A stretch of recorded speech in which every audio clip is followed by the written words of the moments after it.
les subventions. Naturellement, quels que soient les bords que nous prenons, nous devons nous rapprocher de l'information. Parce qu'il a parlé, on a par la suite des informations qui fuitent. Et certains journalistes qui disent que même le trésorier de Colombe affirme ces informations. Directement, on a des blogueurs qui relaient l'information, ça va dans tous les sens. Qu'est-ce qu'il faut faire? Il faut se rapprocher de la Fédération camerounaise de football. Effectivement, il y a des retards. C'est pour ça qu'il faut faire le grand écart. Il y a des retards, mais les raisons évoquées sont totalement différentes de ce qu'on pense. Parce qu'il y a justement, vous vous rappelez du cas du joueur qui avait été convoqué. Je vais chercher seulement pour ne pas oublier, parce qu'il ne faut pas écorcher seulement. Le joueur qui est de Colombe, de la Colombe du Sud, qui avait été convoqué à la Coupe du Monde 2022. Oui. Vous vous souvenez? Oui. Son nom, Jérôme Ngombekili. D'ailleurs, qui avait marqué cette Coupe du Monde grâce à la passe qu'il avait fait à Baka Vincent. À cette magnifique banane qui avait été reprise par Baka Vincent. Qui nous avait permis de jubiler ce magnifique but d'Abaka Vincent, permettant d'obtenir la victoire face au Brésil. Oui. Vous avez vu la communication du président de la fédération au sortir de la Coupe du Monde, parlant de la redistribution de l'argent, la participation des joueurs du football d'Elite One à cette Coupe du Monde. Coton Sport de Garoua, Colombe. Davantage valoriser le football local. Merci. Et renflouer les caisses des clubs. La totalité de cette somme était estimée à près de 215 millions de francs CFA. Oui. 72 millions 95 millions de francs, si mes souvenirs sont exacts. Donc, parmi ces joueurs, le Jérôme qui venait de la Colombe qui devait faire une sorte de repartition pour les clubs amateurs. Et ces clubs formateurs n'ont pas perçu de l'argent, ont contacté la Fédération camerounaise de football. Le PC actuel qui arrive n'a pas vent de tout cela. Mais vous savez que l'administration écrite, elle est active, mais elle est aussi passive. Les amis, bonjour. Avant de vous laisser suivre cet extrait de précis sur le plateau jusqu'à la fin où elle est en train de parler de la Colombe du Sud qui se plaignait des primes impayées, là, je peux vous placer le décor. Il s'agissait du président du conseil d'administration de la Colombe sportive du Dja et Lobo, Dr Ndoko Edian, qui a dénoncé le non-paiement de plusieurs primes dues à son club. Ici, il s'agissait par exemple de 50 millions pour la Super Coupe du Cameroun 2025, 50 millions pour le titre de champion 2025, prime de la Coupe du Monde 2024 restée impayée, et à cela s'ajoutent les 50 millions de la participation de la Ligue des champions africaine toujours pas versée. Ici, là, le PCA révèle également que les subventions de l'État n'étaient pas toujours versées. Et dans ce cas, il fallait donc qu'on se pose des questions. Pourquoi est-ce que cela se passe ainsi? Je suis tombé sur cette vidéo où il y a un peu plus d'explications, comme vous allez suivre à la suite de ceci. Mais avant, j'aimerais qu'on se penche un tout petit peu sur les statistiques de Bryan Mbeumo. Le gars est en superbe forme maintenant, les gars.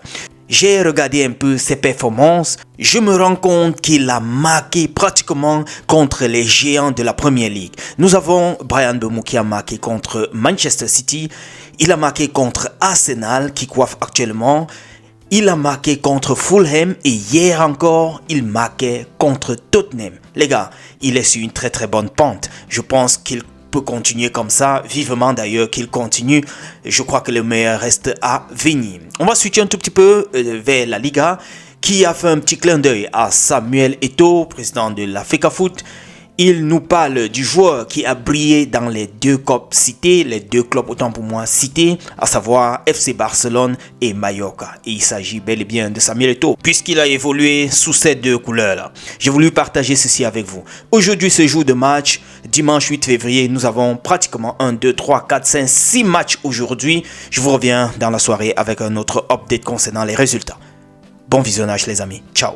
Le PCA de Colombe Dja et Lobo félicite son équipe parce qu'il faut dire que c'est une équipe qui survole le championnat, le football camerounais local depuis près de 4 ans, depuis qu'ils sont arrivés.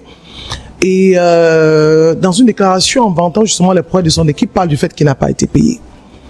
Ça fait boum, parce qu'on se pose des questions, les royalties, les primes champions du Cameroun, vainqueurs, les subventions. Naturellement, quels que soient les bords que nous prenons, nous devons nous rapprocher de l'information. Parce qu'il a parlé, on a par la suite des informations qui fuitent. Et certains journalistes qui disent que même le trésorier de Colombe affirme ces informations. Directement, on a des blogueurs qui relaient l'information, ça va dans tous les sens. Qu'est-ce qu'il faut faire? Il faut se rapprocher de la Fédération camerounaise de football.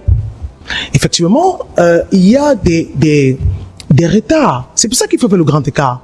Il y a des retards, mais les raisons évoquées sont totalement différentes de ce qu'on pense. Parce qu'il y a justement, vous vous rappelez du cas du joueur qui avait été convoqué. Je vais chercher son nom pour ne pas oublier, parce qu'il ne faut pas écorcher son nom.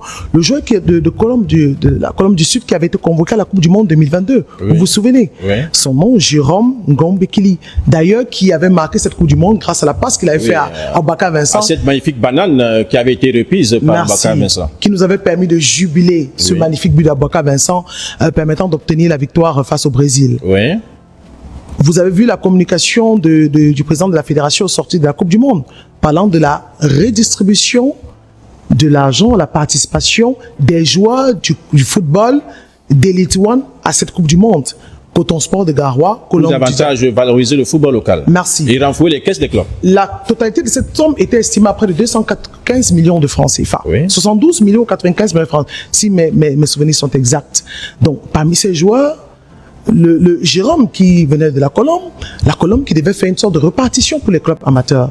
Et ces clubs formateurs n'ont pas perçu de l'argent, ont contacté la Fédération camerounaise de football.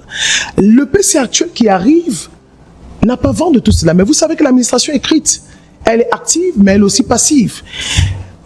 Quand il contacte le président de la fédération, le président de la fédération le relance et lui dit, il y a une situation qu'il faut gérer. Oui. Il n'est pas au courant, il dit, ok, je suis informé, je le ferai. Donc, il y a déjà un préjudice, un antécédent qu'il faut gérer. L'attitude du PCA de la Colombe du Djaïlogo, l'administration étant écrite, et il y a quand même une continuité au niveau de la Colombe. Si il vient à peine d'arriver. Avant que cette information ne fuite et que nos amis blogueurs ne relatent cette information, est-ce que vous avez eu vent de cette information, Moïse Bal? Monsieur Moïse Bal, on savait au préalable que. Monsieur Moïse Bal. Permettez que je vous relance. On savait au préalable que tous les joueurs locaux qui sont retenus à l'équipe nationale après la Coupe du Monde, les clubs. Mais ça, vous le savez parce que le président de la fédération, comme le football, a fait une communication. Un point de presse qui avait été retransmis en direct sur MS Télévision et d'autres chaînes. Je pose la question, Moïse Bal. Oui. Au lendemain de cette sortie du PCA, est-ce que l'un de nous, quand je parle de nous, les journalistes, les blogueurs et autres, tous ceux qui se disent journalistes, savaient qu'il y a un antécédent de redistribution de primes ou de formation, des indemnités de formation au club amateur entre la Colombe et la fédération et les clubs qui ont porté plainte de la PGS de fou? Vous ne le saviez pas. Pourquoi, Moïse Bal? Parce que l'administration est écrite. Le rôle de la fédération camerounaise de football, ce n'est pas venir mettre sur la place du marché tous les problèmes. Elle est là pour gérer le football amateur, le football jeune, l'élite one, le championnat professionnel. Ce n'est pas pour vous contenter, monsieur Moïse Bal. La fédération, bien que, et il y a beaucoup de gens qui confondent, la fédération n'est pas seulement les lions d'Ontable. Les clubs font la force de la fédération. Donc, qu'il y a des litiges, qu'il y a des problèmes, la fédération se doit de les régler. Si ça se retrouve sur la toile, la fédération n'a pas pour vocation de vous informer, vous, Moïse Bal. La fédération a pour vocation de se rapprocher des personnes concernées. Et quand je parle de personnes, c'est les personnes morales qui sont les sociétés, qui sont les clubs. Donc, la fédération se rapproche de l'administration des clubs.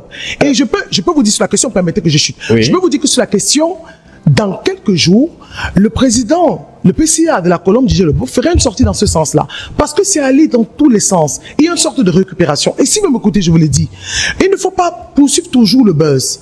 Des gens qui cherchent à jeter du discrédit et à mettre de l'huile sur le feu, il n'existe pas. C'est vrai, il y a eu des antécédents. Il y a justement un rappel qu'il faut faire. Comment on a donc géré ces antécédents? On a retenu à la source. Moïse Bal, vous êtes journaliste? Non, permettez. Non, je vous pose la question. Vous êtes journaliste, monsieur Moïse Bal? Bien sûr. Monsieur Moïse Bal, vous êtes journaliste, vous appelez le département de la communication de la Fédération camerounaise de football, géré par monsieur Koussa. Mais vous n'êtes pas journaliste. Mais si, je sais que j'éclaire votre antenne. Mais vous ne pouvez pas me poser la question comme si je fais partie de... Quand je vous donne des éléments, monsieur Moïse Bal, quand je vous donne des éléments aussi probants. Vous avez pris la peine de bien expliquer. Voilà, quand je vous donne des éléments aussi probants, la question que je voulais savoir...